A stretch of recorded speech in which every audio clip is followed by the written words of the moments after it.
అన్ని దానముల కన్నా అన్నదానము మిన్న అంటారు.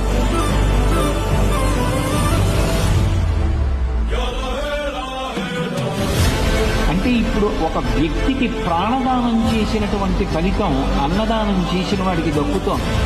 పైగా ఆయన అన్నం తిని ఒక మంచి పని చేశాడనుకోండి, ఇప్పుడు ఆయన మంచి పని చేయడానికి కావలసిన బలం మీరు పెట్టిన అన్నంలోంచి వచ్చింది కాబట్టి మీకు కూడా ఆయన చేసిన మంచి పనిలోంచి ఫలితం వస్తుంది. అన్ని దానముల కన్నా అన్నదానము మిన్న అంటారు.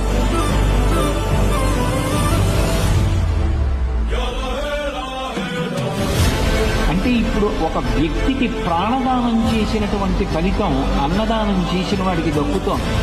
పైగా ఆయన అన్నం తిని ఒక మంచి పని చేశాడనుకోండి, ఇప్పుడు ఆయన మంచి పని చేయడానికి కావలసిన బలం మీరు పెట్టిన అన్నంలోంచి వచ్చింది కాబట్టి మీకు కూడా ఆయన చేసిన మంచి పనిలోంచి ఫలితం వస్తుంది.